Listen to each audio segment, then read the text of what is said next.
Hello everyone and welcome to a new Coach 7 New Lab Guide. I'm Corentin Guinez for Simmers and today we are around Road America for the week 11 of the Sports Car Challenge series by Falcon Tire. As you can see, we are using the M4 GT4 around the wet Road America. A few chances of wet, so I thought it would be interesting to see what you should expect for the coming weeks. So yeah, as usual, first I go with your lap and then we are going to go into the details about this combination. So yep, let's get started.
Alright, so here we go for the lap around Road America. So we just crossed the start finish line and then we are heading into the first corner of the track. So usually for the dry I would use the 3 cones.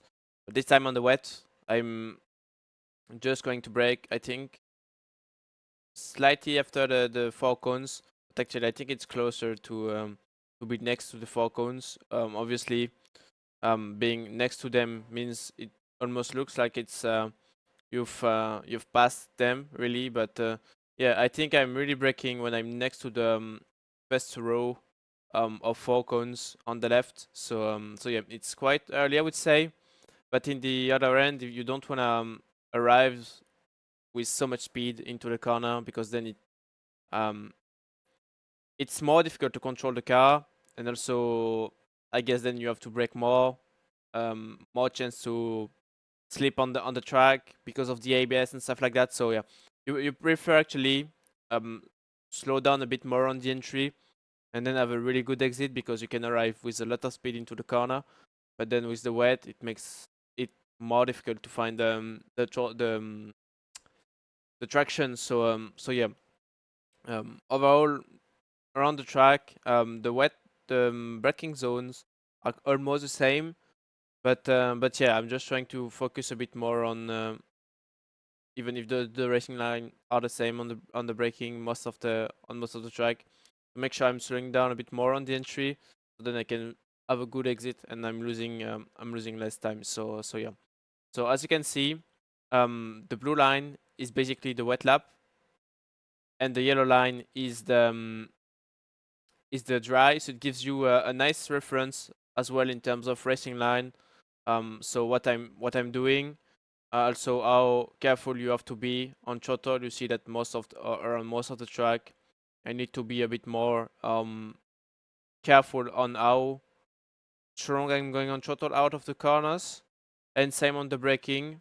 Like I said, going deep on the brakes with the M4 is okay because the ABS is alright, I would say. But yeah, on the wet, braking too much doesn't work. You need to be um a bit more kind, I would say, to avoid um slip to sleep on the braking zone. So yeah, obviously you need to be a bit more careful as well on the braking, so you can see that it's a common thing all around the track. And yeah, same, just trying to minimize as well the steering angle. Putting more steering angle means that you are um, going to be a bit more in trouble around the exits. So yeah, this is also the main thing. And yeah, I think apart from that, then it's the gears shouldn't be much different. I don't think there is any difference if I'm looking at this. No, I don't think so. Yeah, maybe just this one, the Canada corner. I stayed with force, but yeah. But anyway, first corner. So like I said, braking at the first row of cones. I'm not braking so hard actually. I'm just braking around 65% or something. And then as you can see, I'm just trying to make sure I stay a bit wide on the into the corner, so then I can avoid the rubber on the inside. But yeah, I'm not too far away from the inside. I'm maybe in the first half, but I'm on the edge of the first half of the track. And then as you can see, opening the steering, trying to minimize the um, the steering angle to the right. Obviously, I've got some of the steer on the exit, but yeah, this is something you cannot really avoid on the dry. Like it's not going to be really planted. So yeah, apart from lifting the throttle a bit more on the exit, but you have to make some compromise. Going a bit more easy on throttle on the exit or going a bit harder. I think there is a small line between losing time and gaining some time. You have to find your own limit, I would say, around the track with the throttle. So yeah, either you want to push more and take the risk of losing time, but sometimes you are not going to lose time, or then you are pushing a bit less and you are quite sure to lose a bit of time, but at the same time you won't make a big mistake. So yeah, this is the thing pretty much on the rain. But yeah, as you can see on the brakes, down to force, trying to find the wider line, but not without being too wide, I would say. And then I try to keep as much throttle as I can, trying to make sure I keep pretty much the same amount of throttle all the way, trying to not upset the car by going up and then down on throttle and then back up, going down again, because this is where you can really make the car unstable on the rain. So yeah, just trying to make sure I can stay all the way um, with the same pressure on throttle. And as you can see, I'm building the exit like progressively. So I'm not trying to go full throttle, then like I said, down and then back again. So yeah, this is the thing. Then we are heading into turn 2, using the 2 board on the left. So this is what I'm using. Or then you can look at the white line on the track. It's a bit more easier to see. It's a bit more. It follows a bit more the racetrack as well. So yeah, maybe it's a bit easier to see the white line when it's dry. But yeah, I think on the white I'm using a bit more the 2 boards on the white line because it's a bit more difficult to see the white line. But yeah, just before the white line, going on the brake, just trying to make sure you're not braking too late as well into this one. It's quite important. It's pretty much the same issues everywhere. If you are braking too late, you arrive with too much speed and then you want to take the corner, but the front doesn't respond really. because it doesn't really find the grip. So yeah, this is the main thing. You arrive a bit slower into the corner, but at the end of the day, you are having a much better exit. So this is where you actually gain time. You think you are losing time on the entry, but the time you are supposed or you think you're losing on the entry is means you are going to gain a lot of time on the exit. So yeah. So as you can see, if I'm looking at the track a bit wider at T1, this is pretty much the same at turn 2. I'm just going wider, so I'm avoiding all this rubber on the inside, which is the normal line. And then same on the exit. I'm not trying to expand too much. Um, I'm not choosing more than what the track gives me. So I'm not choosing the curb basically. So as you will see on the brakes, then I will release the brake. As you can see, the car is quite tricky on the braking, so that's why you have to make sure you not brake too much, because if you are braking too much, this is actually one, it feels worse, I think, when you are holding the brakes for too long. It makes the stability issue even worse, so to me. So yeah, as you can see on the limit, but it's fine. This is why you have to keep a bit of a margin with the white line, not really getting close of the white line. Otherwise, if I having this kind of thing happening, at least I know that I have some margin on the left, so I'm not clipping the white line and then I don't spin the car. So yeah.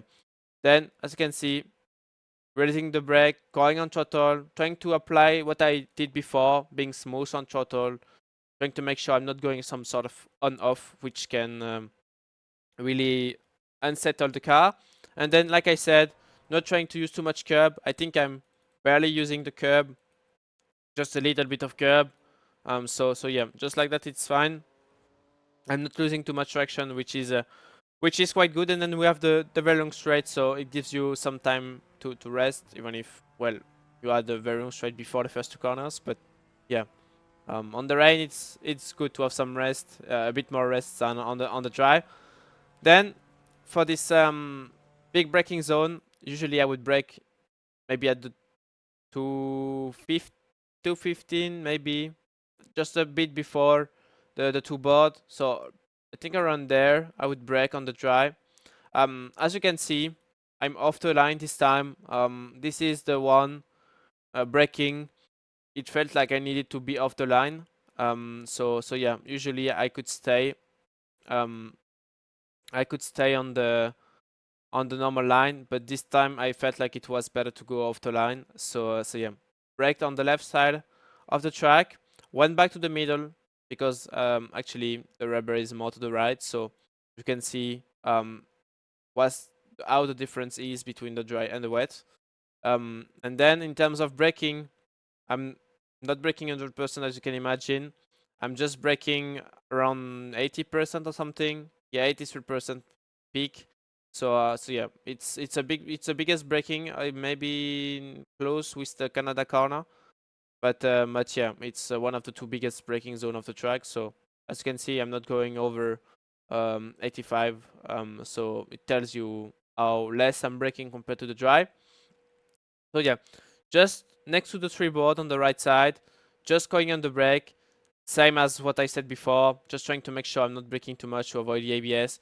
Going down the gears, I stay with third, and as you can see, I'm just trying to really all on the inside. I'm not trying to bring the car too deep on the exit, because then if I end up on this curb, it will be a nightmare to find the traction. So yeah, basically I'm going a bit slower on the entry, so then I can once I made a corner and I found the grip, then I can go back on throttle, trying to get the momentum. And yeah, this is what you have to think about, is going slower on the entry, because, and I guess you will find that if you are doing some practice on the wet, if you are entering this kind of corner too fast, I think especially with the M4, maybe a bit with the AMG, but yeah, if you are going too fast on the entries with those cars, you will just lose the rear when you wanna go on throttle, because the car is going to have too much speed. And yeah, the rear won't stick, so yeah, you are going to lose control. With the Porsche, basically, if you do the same, the car is just going to go straight, so you won't really lose the car, you won't really lose the control, but you are never really going to make the corner. With the M4, especially, it's a bit different because the M4 is a bit more sensitive. It's a bit more tricky to drive on the wet because it's really pointy. Like if you are putting a tiny bit too much steering angle, then the car is going to tell that you've put too much. If you are going too aggressive on the throttle, the car is going to tell you that you are going too aggressive on throttle. So yeah, it's a bit more sensitive to drive. So it's very important, especially with the M4, to do things as much as you can perfectly. Even if on the wet it's always difficult, but yeah. Then on the exit, on throttle, trying to make sure I'm not going too deep on throttle to avoid going too wide. Getting a bit of curb, but it's not a big deal as soon as you don't put the four wheels on it. Then we are approaching the bridge, so as you can see, I'm just braking before being on top of the crest, so I prefer to go a bit slower into this one than going too fast and struggling to get the grip and then going too wide. So yeah, as you can see, with fourth gear, just going on the brakes, trying to avoid a bit going too deep on the inside, going on throttle, trying to make sure I avoid going too wide for this one.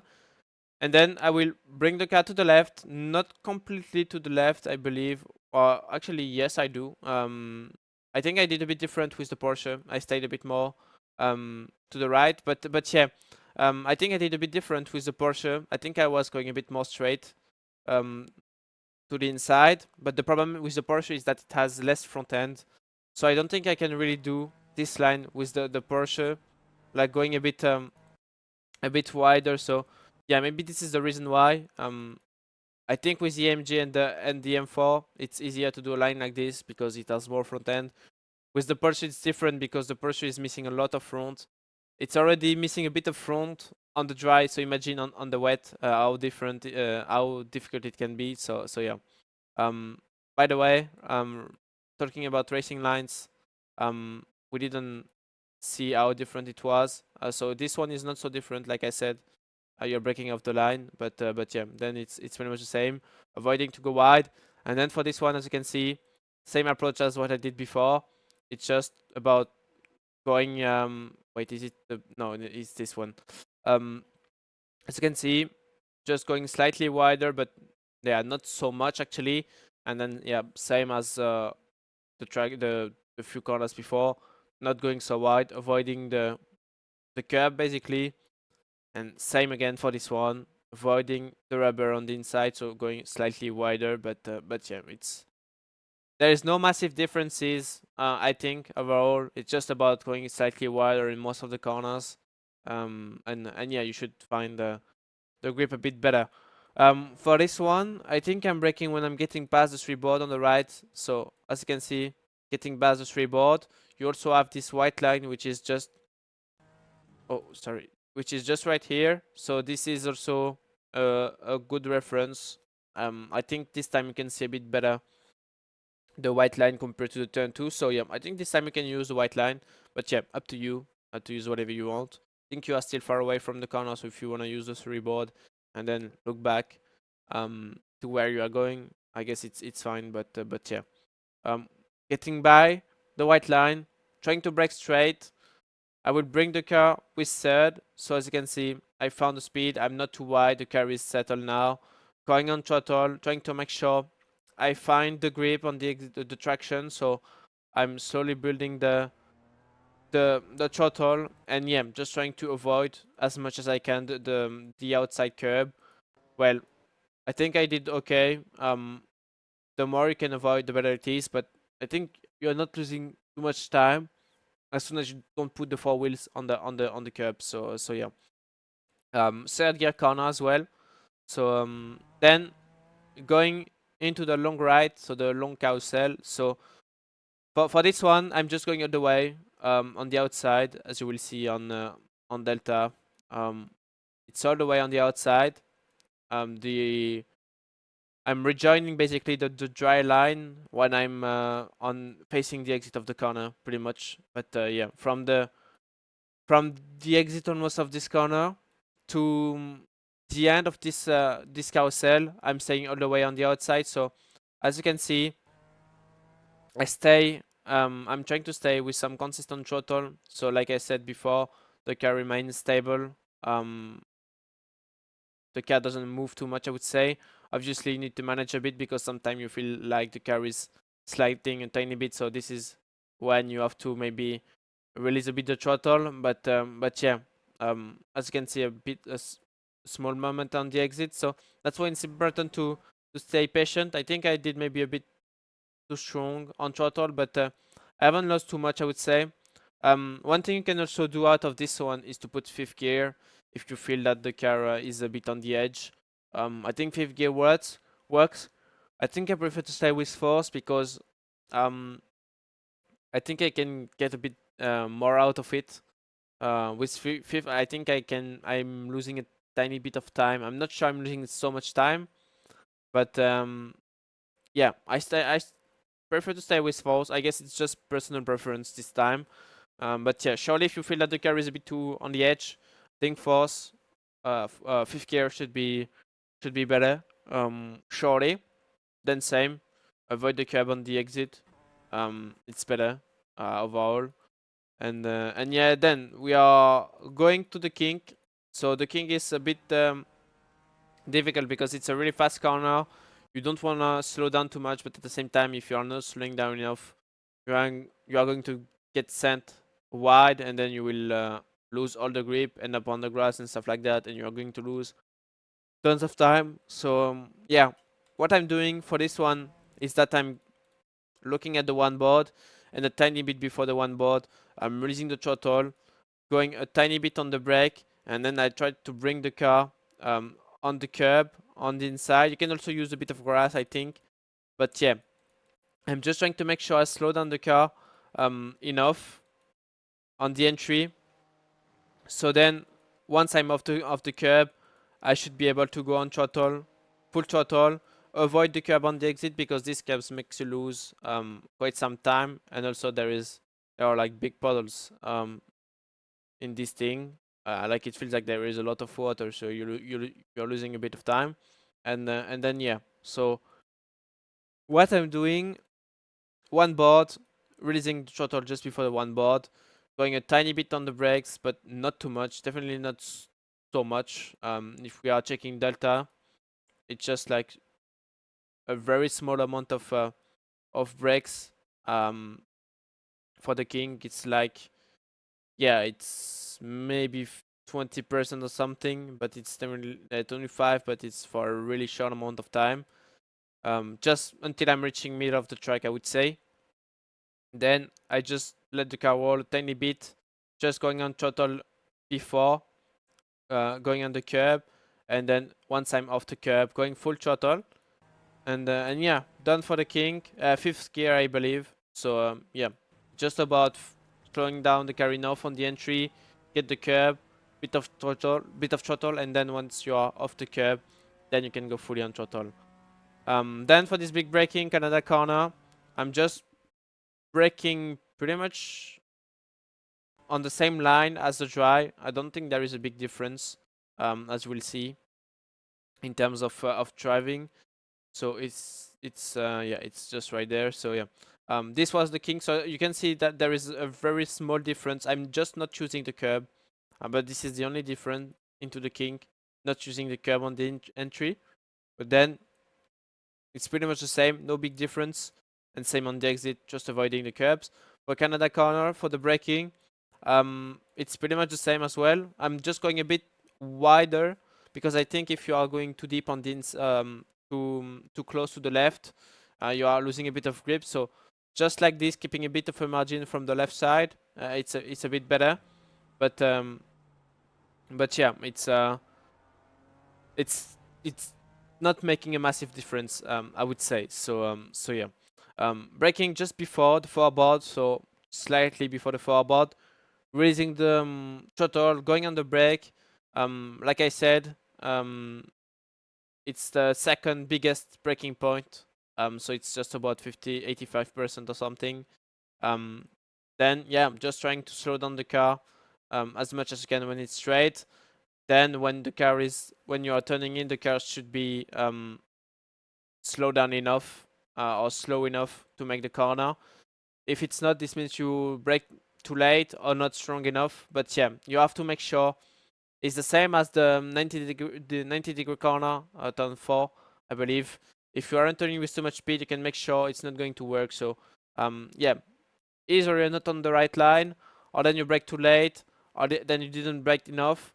But yeah, I'd say most likely you braked a bit too late, or you weren't on the right braking line, because I don't think not braking enough or not braking too much is maybe not the main thing on those two corners. So yeah, you have to make sure you are on the right line, and you're not braking too late. That's really the main thing.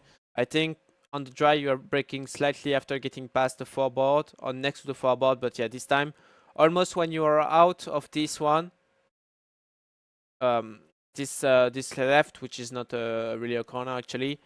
Once you are by this one, then you release the throttle, go on the brake, and then yeah, you slow down the car down to third or fourth gear. I think I'm down to third, trying to avoid inside, to avoid the rubber. And then as you can see, going on throttle, using a bit of curbing on the left. Well, it's quite a good amount of curbing, but yeah, as soon as I keep the left wheels, the right wheels on the track, it's quite okay. Now up to fourth, so fourth gear. I stay on the right. I'm not using the curb, as you can see. Then I will just put a small amount of braking. But yeah, as you can see, it's really a very small amount. It's like 3 or 4%. And then yeah, just trying to go slightly wider for a slightly wider line. So yeah, this is really common around the track. It's pretty much the same, like I said. So yeah, it's not a massive difference compared to what we've done so far. And yeah, just to see the Canada corner, as you can see, what's the difference going wider, going tighter on the exit, to avoid taking the curb, and yeah, then pretty much the same for this one, not going wider on the exit, but going a bit wider on the entry and going a bit tighter on the entry to avoid the curbing. So yeah, so as you can see, a tiny bit of braking, and then I just try to put the car in the middle of the track on throttle, opening the steering, and then as you can see, avoiding the curbing as well on the right side is quite important. I'm not taking, well, I'm taking a very small amount of curbing, but this is not what um this is not the thing that is going to make a difference of the for that lap. And yeah, because if you end up going all of like the four wheels on this curb, it's not going to feel fine. The car is going to lose grip, and then yeah, you're going to lose the momentum. And then for the last corner, I don't think I'm doing really different compared to the normal line, at least on the entry. But yeah, you can see the main difference is when I'm going into the corner and on the exit. But yeah, on the entry it's pretty much the same. I'm braking almost the same point as well. Like the you can see like the repaved um part on the track. Like this is pretty much, you see this line between maybe the old pavement and the new pavement. So yeah, this is what I'm using as a reference. So when I'm just next to this line right here, which goes left to right, then I'm going on the brake, and as you saw, I'm using pretty much the same line. Just at that time, this is when I'm starting to use the white line, so I'm avoiding the rubber on the inside. On the dry, I would be almost facing the curb and the apex, and I would be almost next to the grass as well. But yeah, this time you go a bit wider, avoid the rubber, and yeah, as you can see, it's really at that time, right now, that I'm almost um, going back to the normal line. This is uh, this is pretty much the time I'm rejoining the normal line, except that I'm not going as wide as you can imagine. On the dry, I'm going all the way on the curb, almost next to the dirt and the grass. But yeah, this time, as you can see, I'm not even using the curb on the left. So yeah, fourth gear into this car now. Once again, the thing about around this truck with the M4 is to not drop too much, too low into the gears, because this is when the car gets as well unstable. It's better to go higher on gears, because it's going to help you actually getting out of the corner better, and I think it gives you some stability as well, going into the corner. Surely you are losing a bit the effect of the engine brake, but at the same time it's not making a massive difference, to be fair. So you prefer to go with higher gear and having more stability on the entry and more stability on the exit than yeah, being in trouble by going lower into the gears. And yeah, then straight line again, and yeah, we will cross the start finish line for a lap around Road America, sorry, with the M4 GT4. Alright everyone, so we're done for today. That was the week 11 lap guide of the Fat Kenta Sports Car Challenge, together with Road America, a wet Road America, and the M4 GT4 Evo. Don't forget to like and subscribe to the Coach Dev Academy channel, and join the Discord server if you have any questions about all the work we're making. Can be setups, also lap guides if you have any questions. And yeah, from now I will see you for the last week of the season next week. So yeah, see you next time. Bye bye.